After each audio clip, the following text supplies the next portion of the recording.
Buenas a todos y bienvenidos a My Top Crime. Muchas gracias por estar viendo este vídeo. Informarte de que hay otro vídeo introductorio explicando un poco de qué va a ir el canal y que hoy hablaremos de los crímenes que no son tan conocidos pero que han dado pie a películas. Así que no me enrollo más y allá vamos.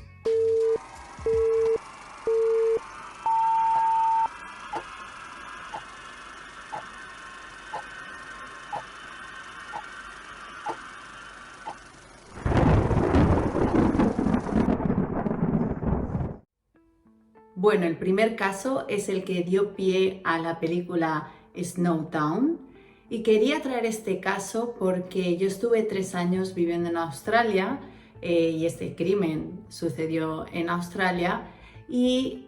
estudiando el caso me he dado cuenta de que podía llegar a visualizar el contexto social y sobre todo algo que a mí me llamaba mucho la atención anteriormente y es el hecho de cómo puede ser que haya crímenes o asesinatos que no es que no se sepa el asesino o que se tarde en resolver, sino que directamente no se sabe que han ocurrido.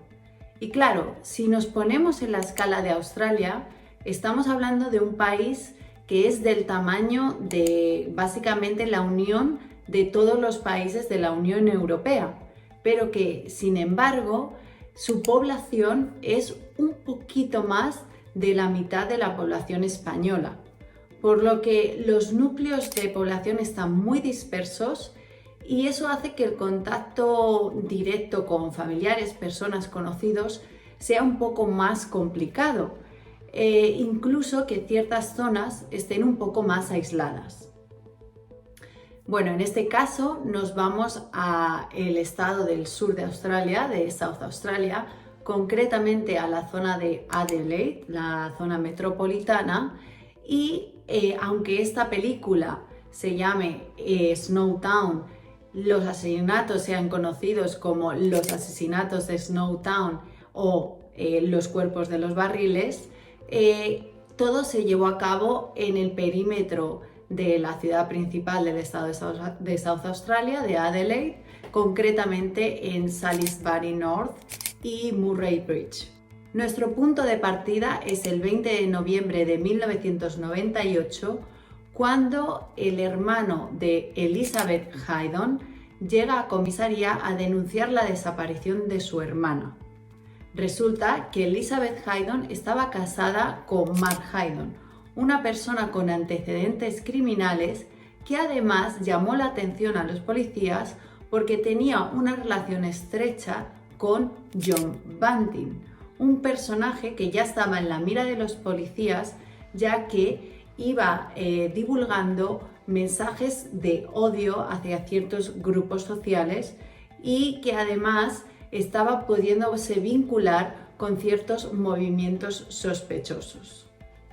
Es ahí cuando investigan un poco más sobre estos dos personajes, cuando se dan cuenta de que varias gente de su entorno está desaparecida, pero sin embargo sus cuentas bancarias siguen activas.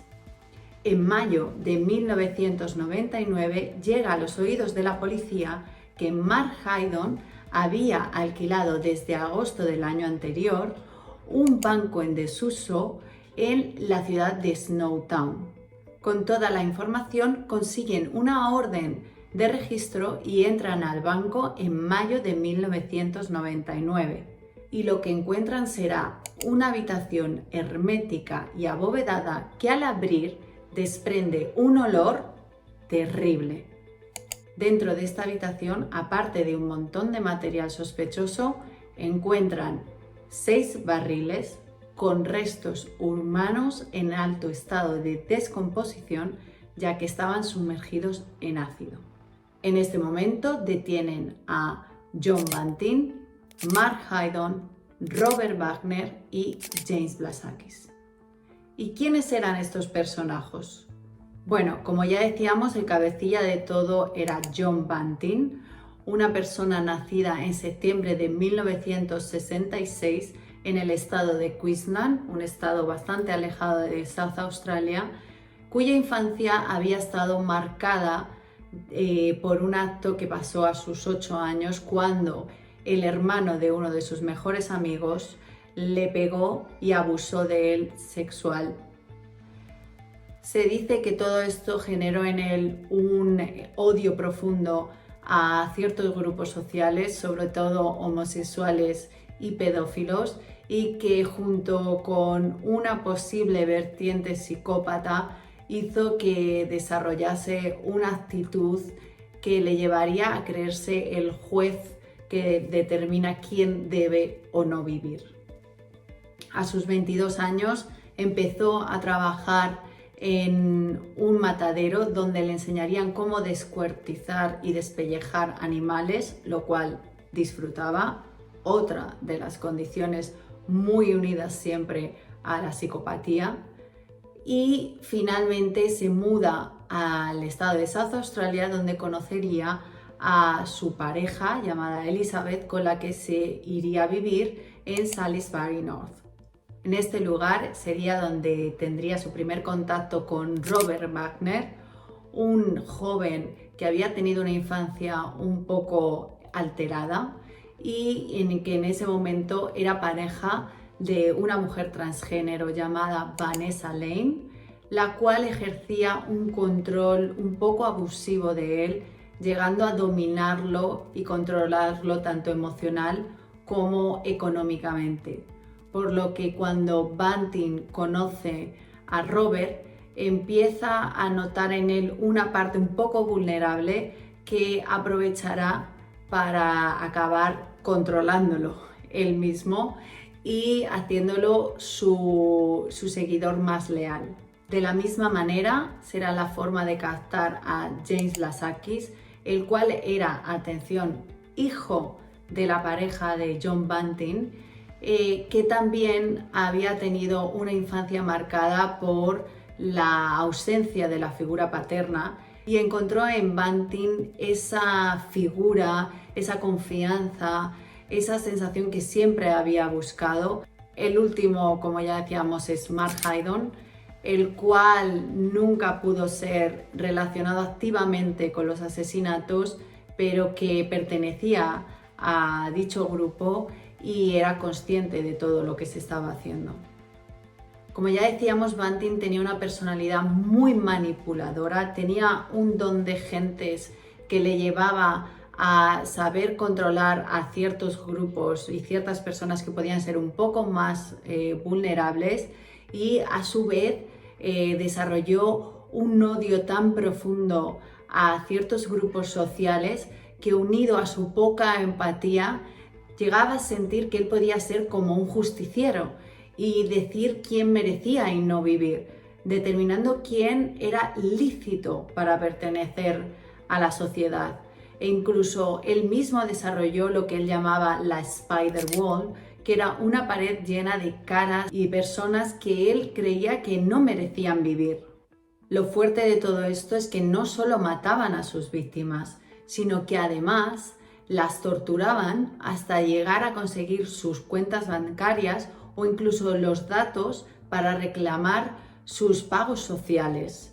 Y es así como se hicieron con $97.000 australianos entre bienes, pagos, cuentas bancarias. Pero lo peor de todo es que durante las torturas hacían a las víctimas grabar audios para luego ponérselo a los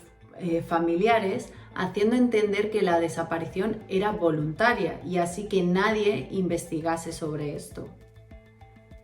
Bueno, el total de víctimas atribuidas son 12, pero se dice que puede haber más personas.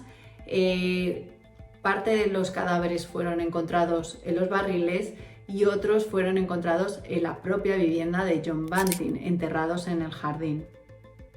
No me voy a detener en todos ellos, pero quería remarcar algunos que me han parecido bastante fuertes porque, como decíamos, todo era gente del entorno de estas personas. Y es que uno de los primeros en ser asesinados fue Vanessa Lane, Barry Lane, el que era pareja de Robert Wagner. Y es que al principio John aceptó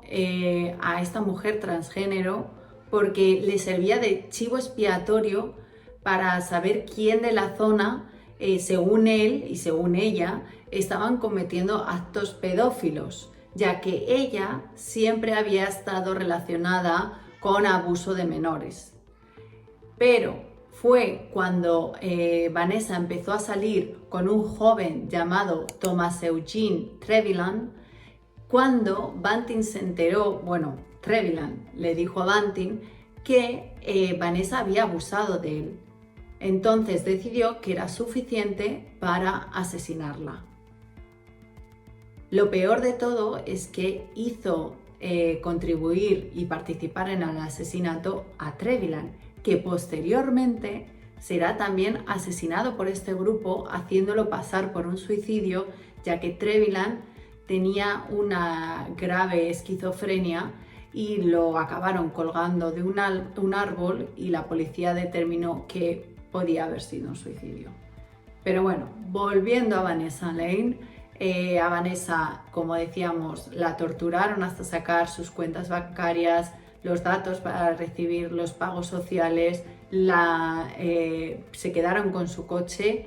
y lo peor o más triste es que le hicieron llamar a su madre, agredirla verbalmente y finalmente acabaron con su vida. Otro que también quería traer aquí es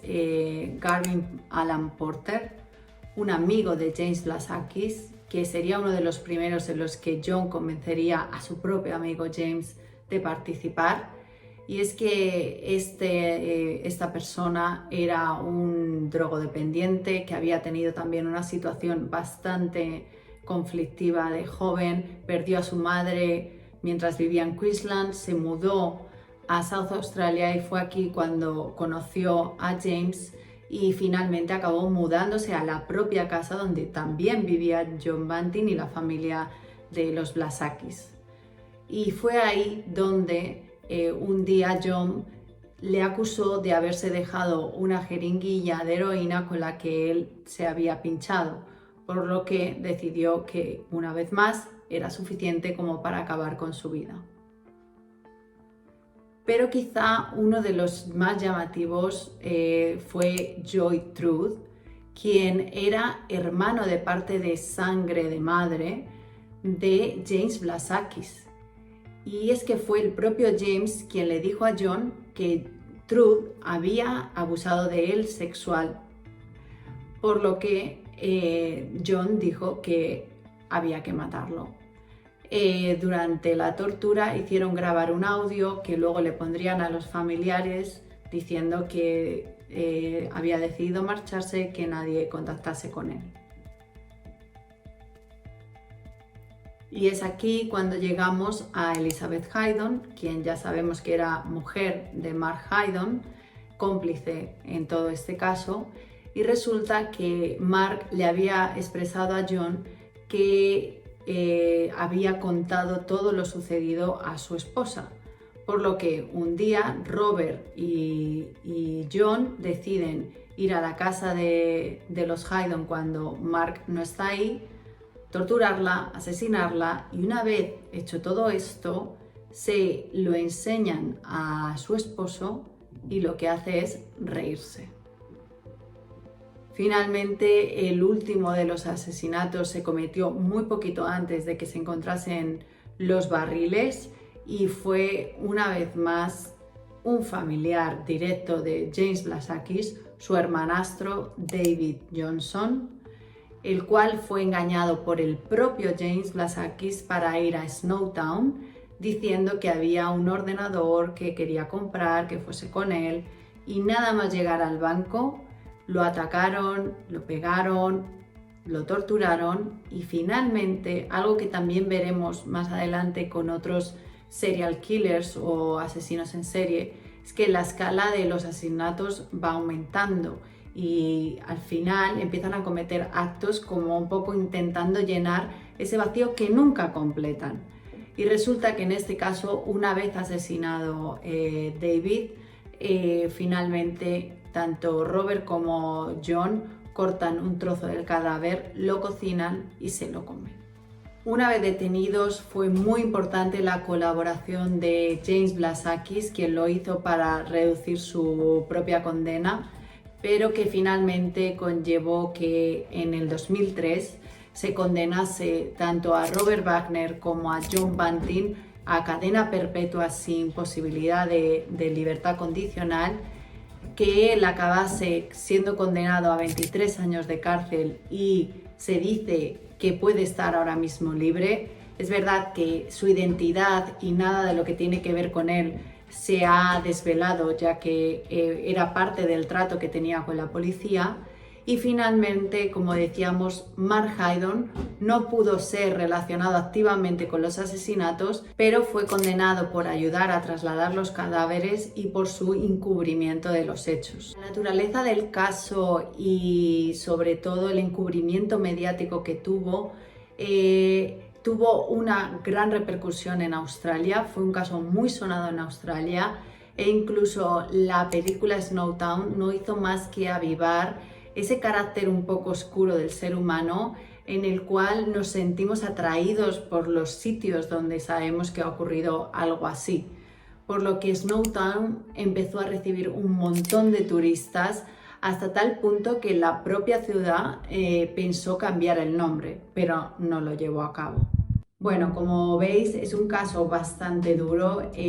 sobre todo para mí me deja mucho a reflexionar el hecho de que si no llega a ser porque Elizabeth Haydon sí que tenía un entorno un poco más cercano y solidificado, al final tal vez no se llega a resolver este caso porque el resto de gente estaba en una situación a lo mejor un poco más vulnerable o porque directamente a lo mejor eran personas que no tenían de un entorno tan directo. Por lo que, claro, habría que plantearse un poco como sociedad qué pasa con cierta gente, cómo puede ser tan olvidada. Y nada, simplemente, por favor, cualquier comentario, cualquier crítica, cualquier opinión es bien recibida, así que espero leeros. Y si creéis que os gustaría saber un poco más de alguno o que indagase un poquito más, nada, también dejarlo escrito y os leeré y que espero veros en el siguiente caso. Así que nada, recordad suscribiros al canal y muchas gracias a todos.